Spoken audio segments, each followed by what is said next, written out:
Catherine and Jack. Okay, so Jack must be hot there. You've got your hot weather outfit on. It's comfortable, but people here are complaining. Well, it's San Francisco. If it's If over it's more 60, than 70 or less than 40, they yeah, freak out. exactly. Exactly. It's I guess you guys are getting a heat wave and we're actually supposed to get it in a couple of days. So they're predicting temperatures of 105 to 110. So hot. It's 99. It's going to be 99 in Sunnyvale today, down on the Ouch. peninsula. Too hot. Too hot. How is it there in France, Catherine? Since a few days, it's really actually cool weather, very cloudy, but next week we're gonna have a heat wave. The heat wave all over the world. Yeah. Okay, guys, so I think today it's going to be up to you guys to do what you want. What would you like to do? Oh, well, can we have silk reeling like last night since we're gonna have 4 days off? Yes, you can, as long as you're willing to do it yourselves. No, it's you, Malcolm, leading because we are not good enough yet. Catherine, you really like the silk reeling, yes? I like it because I'm really bad at it. So I'm just like learning so much. Well, don't worry. When we come back, we're going to continue to do it through this whole term. And we'll, we've just sort of been doing it here the last couple of weeks, but we'll go through it in great detail and talk about what you actually should be doing and what energy channels you're using. So very much like we do in Tai Chi, so with some detail. Um, but I think today we should do something a little more low key to get ready for our vacation. Jack, why don't you lead the class in Fang Zhong Gong? I will. Catherine, are there any silk reeling exercises you want to practice? We could do that as well. Oh, okay, Jack. I mean, I follow you. So, Malcolm, I have a question. Yeah. What characterizes or constitutes a silk reeling exercise? Like, why are some silk reeling and which ones are not? Because we do a lot of exercises. We do a lot of exercises, and the routines we do usually are not purely one thing or another thing. They get mixed up. So we take a little bit from here, and we take a little bit from here, and we mix it together. That's that's the most common thing that they do. I mean, sometimes when you're learning a particular routine, then you're really going to stick to that routine. You're really going to learn that routine, and you might keep it pure and just like Fang Zhong Gong. You might just practice that all the time. Um, but if you look at like our morning qigong, it's literally it's a mixture of things, right? It's a smorgasbord. So it's much more common to sort of treat things like a smorgasbord than anything else. You just put things together that you feel like doing at the moment. The silk reeling is actually a program if you're gonna do silk reeling, as opposed to one of these other routines where you borrow some silk reeling. But if you're just going to do silk reeling, that usually stays fairly pure. What is it that characterizes it? Um, what you're really focusing on is warming up for Tai Chi. So all the exercises are taken out of the Tai Chi forms. Some of them are taken out of push hands too. All right, so a move like this, that's taken out of push hands. It's an escape. It's an escape. Somebody grabs your hand and they're starting to twist your hand, right?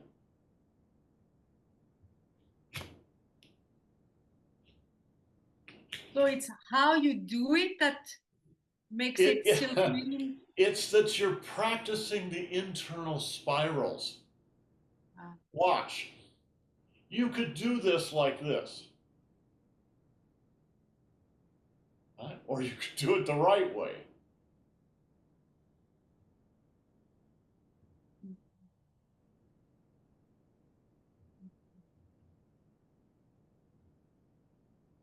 Right? It's not your hand and your arm, it's your trunk. It's the whole body, is what it is. Right? So what you're doing when you're practicing silk reeling is learning to recognize how the body, the human body, can naturally move in spirals. It's not like applying some weird thing to your human body. It's how the human body moves. Right? Think about when we punch. Spiral. Spiral. Now, I use that one as an example because you can see it so easily. All right? But it's not really the hand that's spiraling. It's your whole body. Watch that foot down there.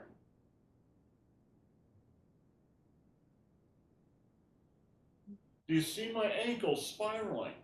My knees spiraling, my hips and waist spiraling, my shoulder, my elbow, everything is spiraling, right? So it's like, okay, well, that's just one of the ways that the human body can move. And it's a particularly effective and efficient way to move. You get more bang for your buck. I don't know if you know that phrase, right? You get more bang for your dollar, for your buck, right? By moving this way. And since Tai Chi is a martial art, you're going to get more for your investment that way. So if you look, and we're going to go over this in detail. So it's definitely more yang than yin. Oh, it's definitely more balanced. It's half yin and half yang. Right? But it's more energetic than Fang Sang Gong. Yes, it is much more Yeah. athletic, right? So you see those spirals. They mean those very directly, right? There's one spiral for the upper arm, there's one spiral for the forearm, there's one spiral for the hand. That's not random. That's actually the way it works, right? Watch from my elbow to my wrist. Can you feel the upper arm is also spiraling? There's one spiral that goes through. So it's just call it a style of movement. It is as much yin as it is yang. Why is it yin? One way to express spiraling energy, say you've got a spring, right? So I've got a spiral spring here. The spiral spring doesn't do anything. Right? It can sit here forever. It can sit here forever in my hand and it'll never do anything. The only way it'll do anything is if you compress it first, and then it will expand. That's spiral power energy. The compression is yin. The expansion is yang. So it's just learning, I can compress my body, spiral in, and then spiral out. Boom, just like a spring.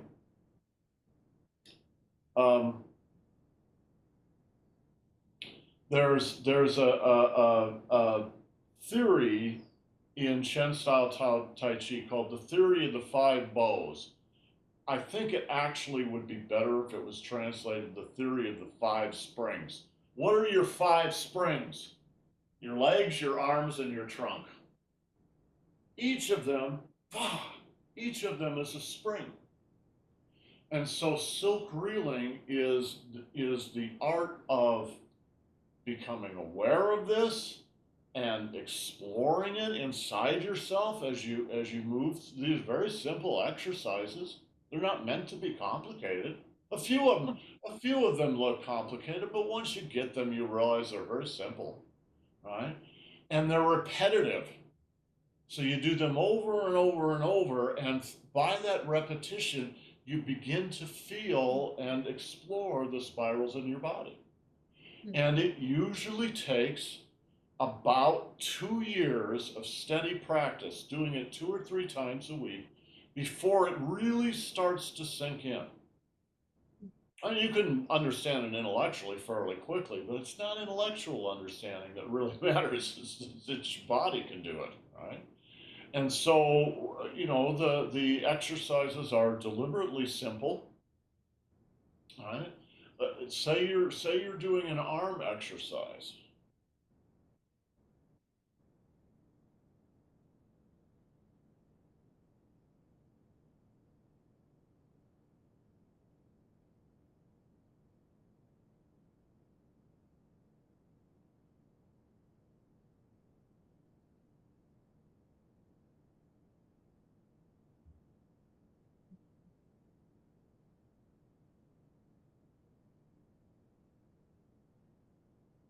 When you watch someone just do it,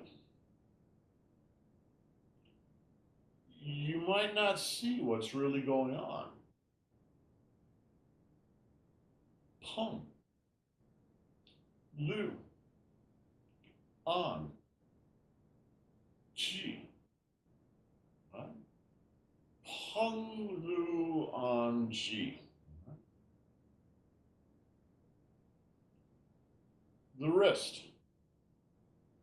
Pung, lu, an, ji.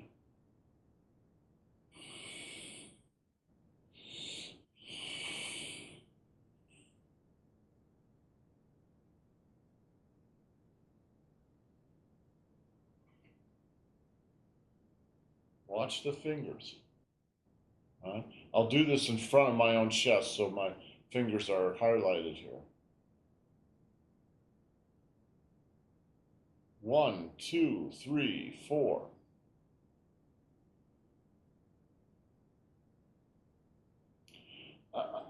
You know, imagine you're playing a harp, right?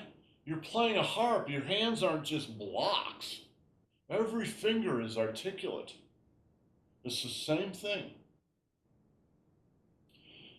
And if think of like the ends of your fingers, the pads on the fingers here as being articulate, all right? And you're stroking a harp. As you do that, you'll begin, if you pay attention, you'll begin to feel in your arm, all right, up and down your arm and in your trunk, that each finger has its own root. Oh, oh.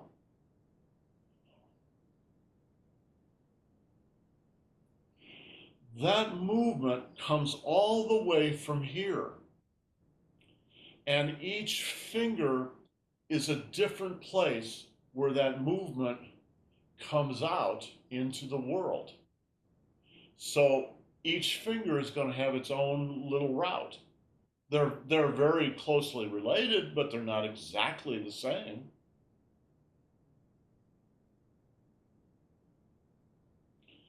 Okay, when you feel that in yourself, it's not like something weird. It's just you. It's what you are, right? But when you feel that, for me personally, I become more in tune with my body. It's like, oh, I didn't know that's what I was. And suddenly you start to go, oh, there's a lot more to me than I imagined there was.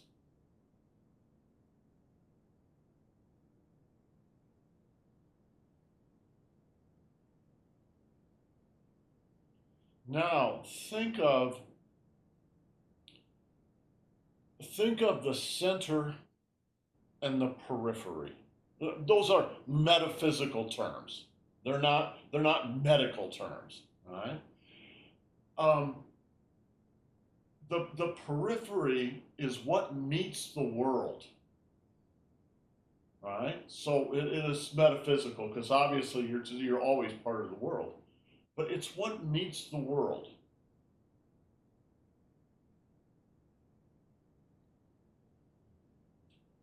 I don't know whether you guys follow paleoanthropology at all, but in the last 10 years, I do.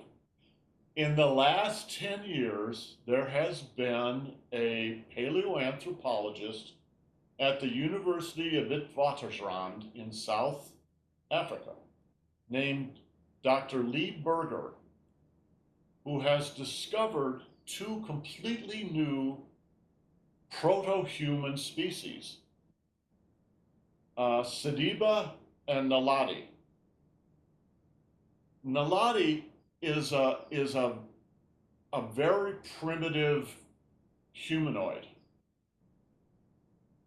Mostly, most of the skeleton, and they've gotten dozens of skeletons, which is very, very unusual. Usually, it's like a tooth or a jaw or a skull, but these are dozens of complete skeletons.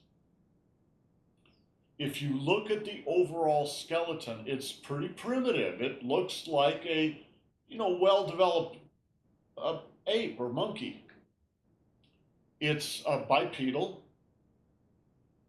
but if you look at the feet or the hands or the jaw, the teeth, they are almost human. Those are the places that meet the world. And so they have, in a certain sense, you can imagine that they have more evolutionary pressure on those places where the spine, the hips, skull, etc., is actually a little more primitive. So your personal evolution may have something to do with the periphery between what you consider yourself and what you consider the world. In practical terms, when you're doing silk reeling, what is it that meets the world? Well, it might be your fingertips. It might be your fist. It might be your elbow. Right? It might be your hip. It might be your foot. Right? All those, the exercises exercise all those possibilities. So in the course of the exercise, say there's 30 exercises there, and if you really did them all, it would probably take you 2 hours. You're going to go through every movable joint in the body, up and down the spine, shoulders, elbows, hands, fingers, hips, knees, ankles, and even your toes. Every movable joint. Think about the way you're constructed. You're composed of two kinds of things that don't move and things that do move. Your joints move. The places in between your joints don't move, at least not in the same way. All right? So what we're doing is exercising the places that move. Are you guys familiar with Buckminster Fuller's geodesic architecture? That architecture is very similar to what I'm talking about. That architecture is composed of stable, non-moving members and dynamic moving members. All right? It's the same kind of thing. So you get in there and you exercise to explore the possibilities in your body. To me, personally, the worst thing you can do in silk reeling is to fall asleep and just think you're exercising. Well, I'm just exercising, so I just, like I'm lifting weights, yada yada yada. I don't have to think about it. I can just fall asleep. You when you're doing silk reeling, think of yourself as observing yourself like a scientist. Right? Feel inside. What's going on?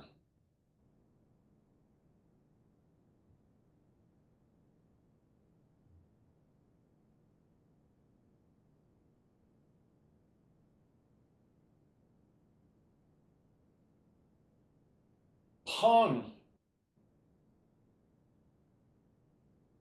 Lu, On, Chi,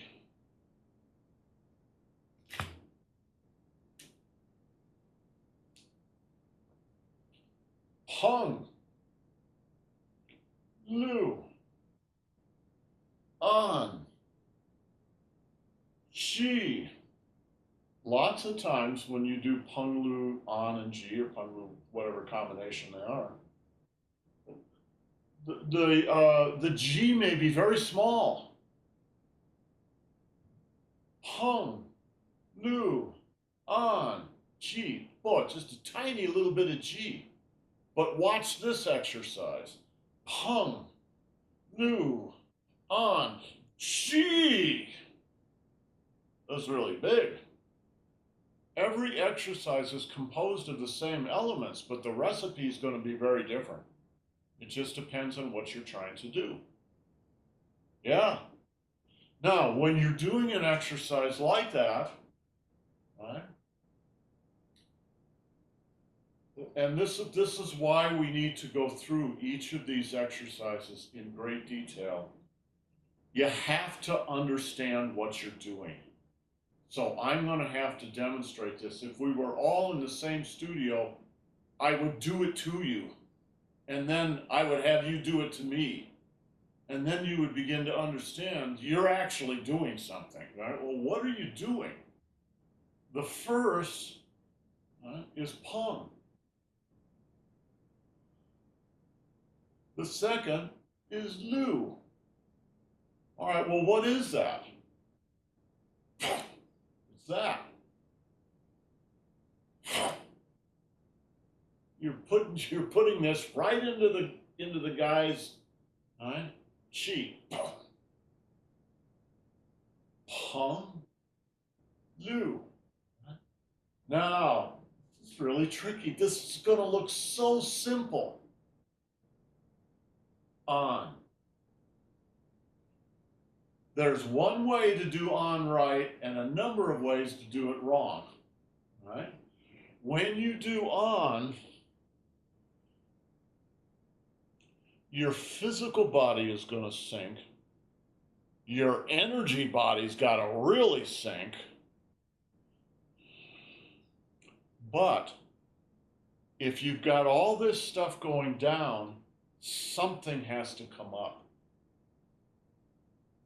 What is it that comes up?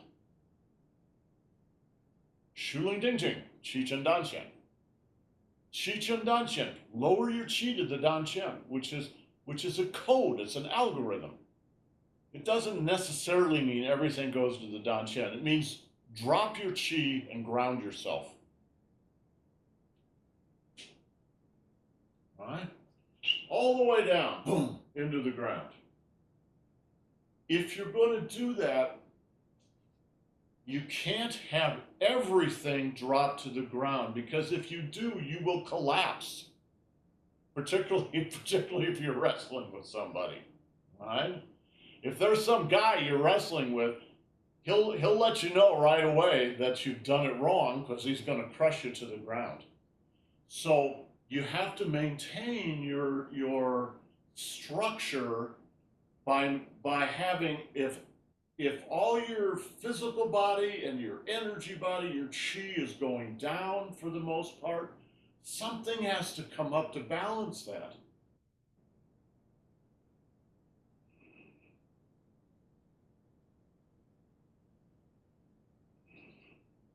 What is it that comes up? It's always the same thing. So if you can answer this question, you can answer it for every exercise. Qi goes down, something comes up. What is the something? Spirit. Yeah, actually, yes. The phrase in Chinese is "shu ling ding jian."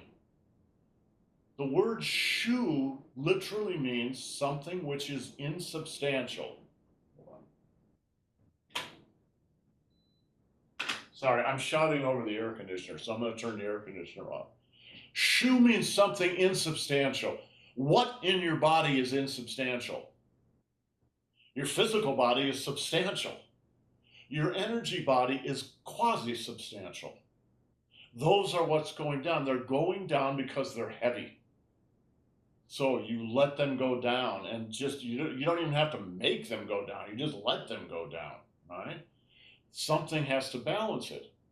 It's going to come up. What comes up? Fire, air come up, right?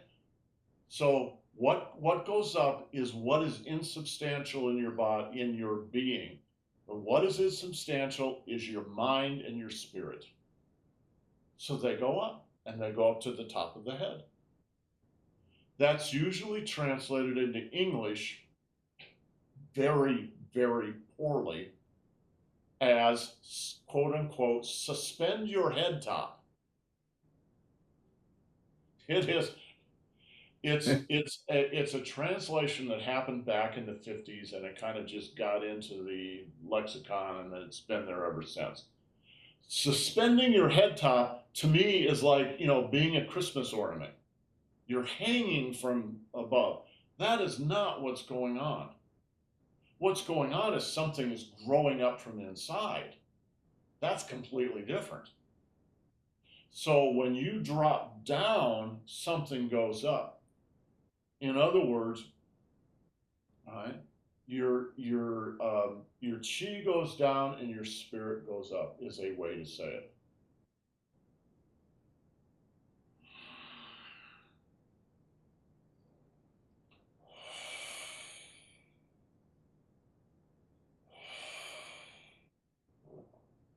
If you were at a tournament,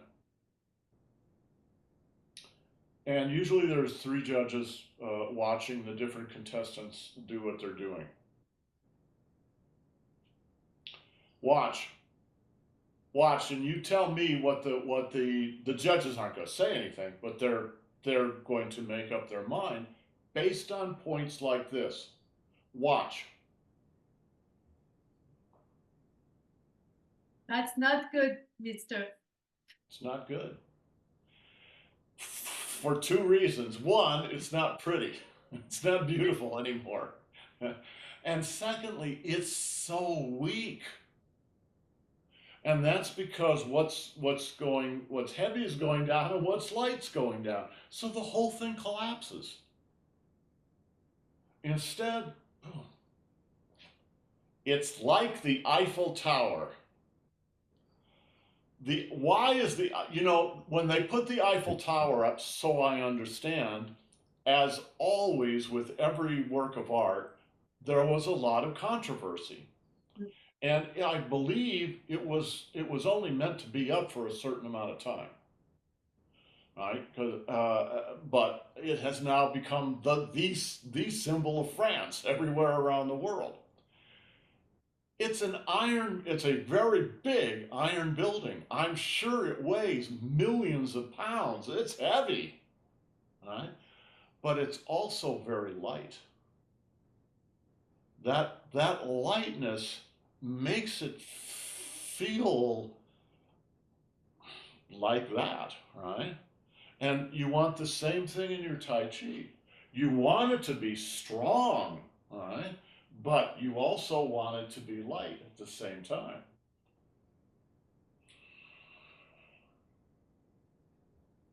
Now, what is this part here? This is the actual power stroke for this move. This is an escape, a possible strike. Now you're winding around someone. then you sink into them, and now you move them backward. You don't move them backwards using your arm muscles. You move them backward by shifting your weight from left to right and by turning your waist, and then by extending that waist turn with your elbow. I'm going to do it from the side. Watch.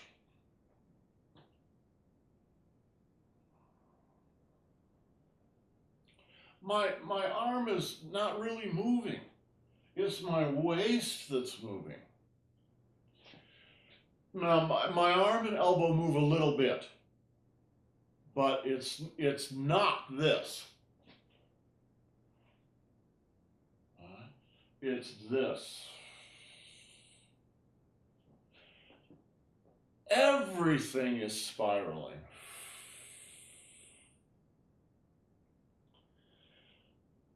When you would push hands with Master Zhang or Master Feng, they of course were always they were very good about not hurting people, so they weren't going to reap on you too hard. But you would touch hands with them, and nothing would happen right away. It was you would touch, you would push in a little bit, and there might be a tiny little reaction. And you would push a little more, and then somehow they would twist and turn, and you'd be on the ground. And you didn't know how you got there. And it's because of the silk reeling. Right?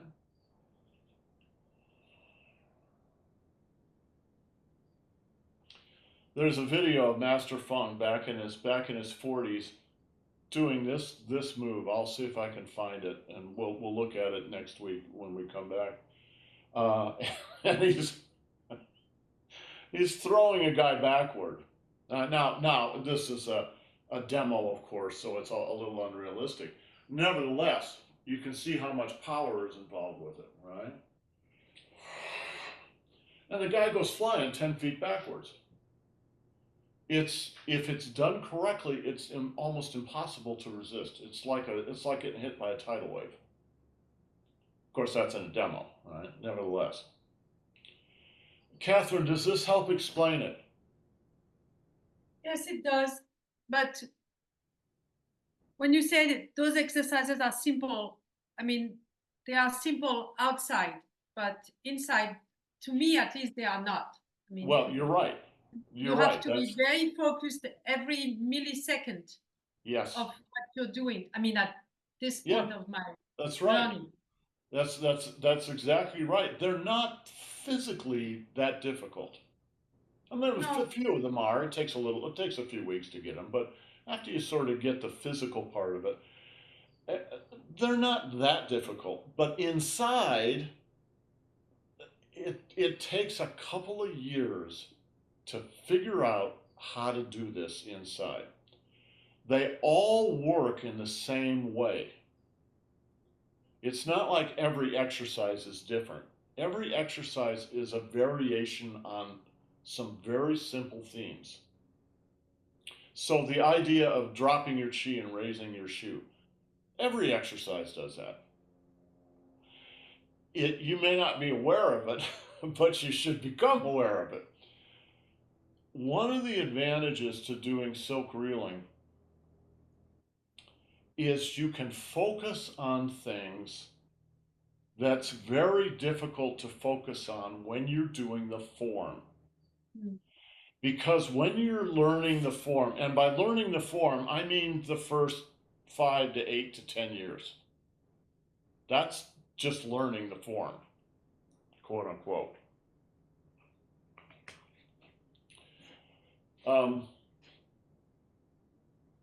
When you're learning the form,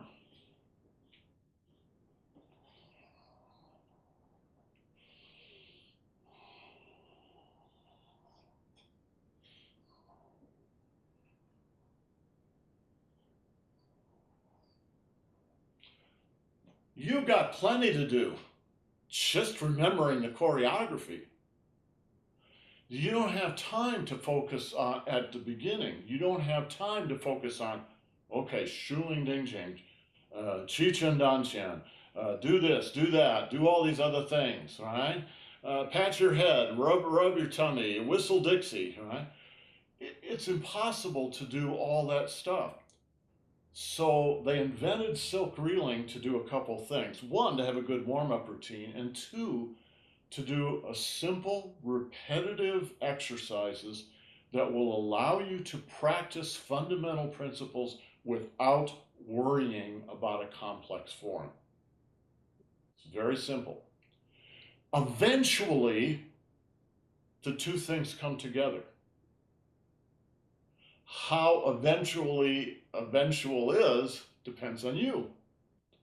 For some people, it starts to come together in a year. For other people, it's 2 years. For some other people, it might be 20 years. But it will come together. These are just basic exercises about how the body works.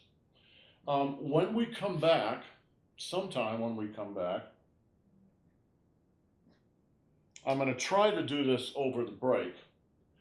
I want to do an hour, kind of like what we've done right here. This is actually part of it. That starts at the beginning and explains this in terms that I hope you will understand. It's not that you will get it and be able to do it, but rather it's sort of like showing somebody a map. You know, it's like you're in Spain, you're in Madrid, Spain, and you want to go to Paris, France. So how do you get there? Well, you do this and you do this and you go here and you go here and then you're there. So it's the same kind of thing, I hope. All right. And then we will go through each of these exercises like the one we just did here. And we could spend an entire hour on that one exercise. Now, the advantage is if you understand that exercise, you will understand a great deal about all the other exercises. So we won't have to go through every exercise in that detail. This is actually a good one to go over because it's big. All right? If you're just doing one finger, it's pretty hard to see what's going on. But because this is the whole body, it's easy to see. Do you guys see? Watch. Watch.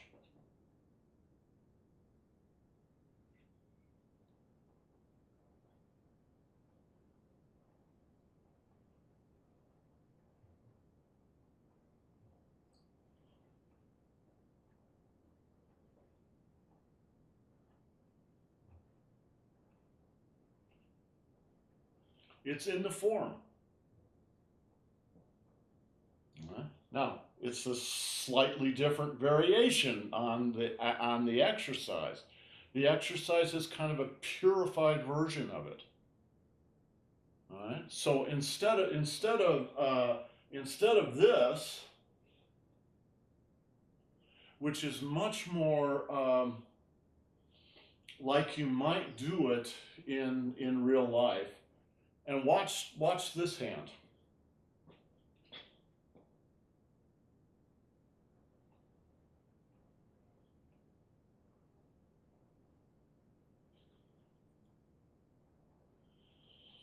I'm throwing the guy here, but I'm grabbing his hand and twisting his hand too. So he's going to spin. Right? He's either going to spin or his arm's going to break. It's the same exercise.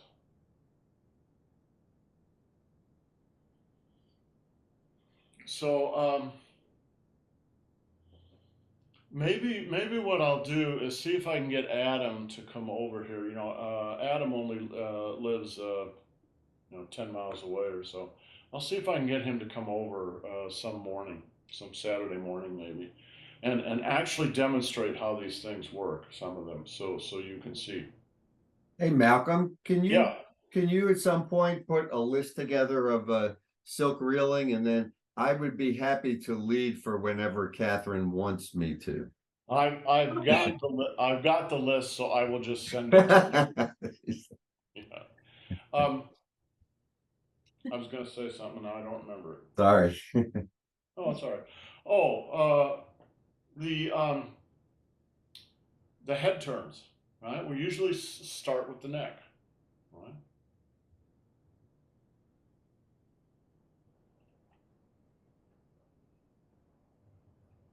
So simple. But what's going on inside? What's your mental intention? What's going on inside? If you don't know those things, you won't do them, all right?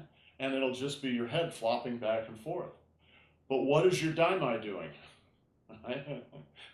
Something is happening inside when you do this.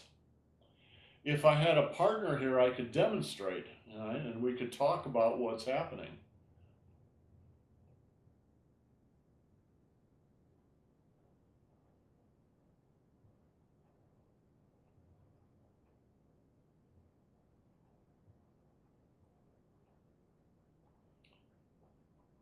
Put your hand up here. Right? Your hand is going to move this direction. Your head is going to turn the opposite direction.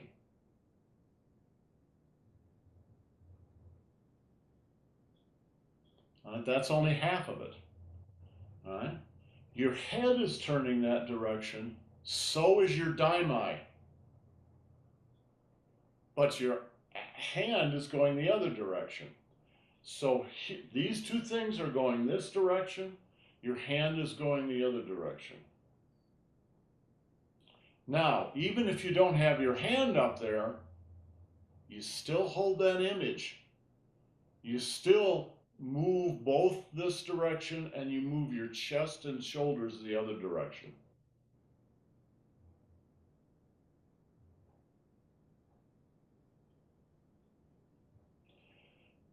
That's actually... Your chest and shoulders are going the opposite direction than your head? Yes. Now, when I say I've never done that. That's okay. Well, hold on a minute. When I say you're moving your chest and your shoulders this direction, what I mean is your energy body is moving in that direction, not necessarily your physical body. Right? And you go, what is he talking about? Right? I can move the energy in my body, and you're not going to see it from the outside. Right? So I can move all the energy into my right side or move it into my left side. Just think about it. Just do it. All right. It's the same when you do this. Now, if you have a partner to work with, this is what helps make it real. Because when you don't have a partner to work with, it's a little theoretical. It's sort of something in your head. We're not quite sure whether you're doing it right or not. But the truth is it's a martial application. It's got to work in the real world. All right? So I'm not even going to try to explain what this is, but, well, I can try to explain it. Suppose somebody's standing in front of you and they reach out and they grab you around the back of your neck.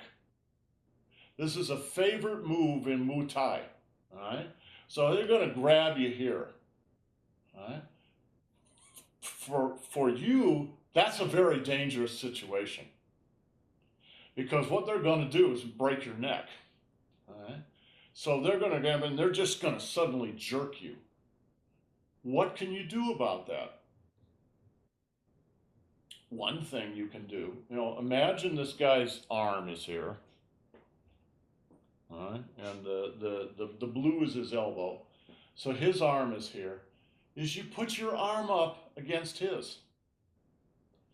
And he's going to try and pull you, or maybe push you, or maybe push and pull. So he's going to jerk you around. Instead, you push into his arm. Right? Now, for that to work, I'm pushing in this direction. My neck has to be strong. My head is going to turn the other way. So my head is going to the right while I'm pushing to the left. And to make my head turn really work, my whole body has to turn in that direction. So I'm probably going to shift my weight to the right. I'm going to turn my dantian and my daimai to the right. I'm going to turn my neck to the right. And I'm going to push to the left. And if you know how to do it, and you learn how to do it by doing it, right? You can also manipulate his elbow as you're doing this so that his arm collapses.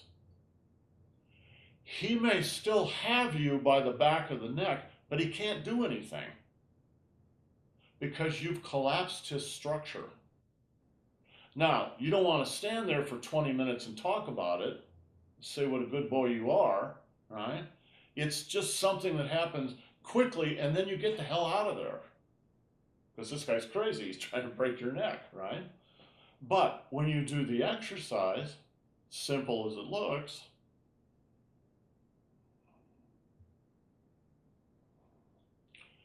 you should be tuning in to that basic feeling. Yes, your head and waist are turning in the same direction, but your chest and shoulders are moving in the opposite direction. Jack, does it make sense? Yeah. I get Adam here, and I can demonstrate this, and you can see it. You can see it very clearly. It's not meant to be a killer technique. It's just meant to stop someone from hurting you really badly, and it's only going to stop them for a second. But that's okay. It stopped them, right? And by that time, things changed. So you stop there, and maybe you push there, or something like that. Catherine, does it make sense? I mean, it makes sense intellectually because I'm not dumb, but physically, this last exercise that is so simple, in fact, suddenly it's so complicated. Yes. Well, part of that feeling comes from the fact that I'm trying to reduce what is actually a very simple movement into words. And so the words have to be complicated, and you have to go 1, 2, 3, 4, 5, 6, 7, 8, 9, 10, all that. The words get complicated. The actual doing of it is very simple. But you have to practice it to get to the simple place. Throwing a football. It's very simple. But very few people can throw a football very well. They don't practice. Right? If they did practice, they'd probably get good at throwing a football. And it's the same thing with this. No, of course you're not going to be good at it. You haven't practiced it. Right? So I think you should get what's your partner's name, Catherine? What's your partner's name? Amiel. Amien.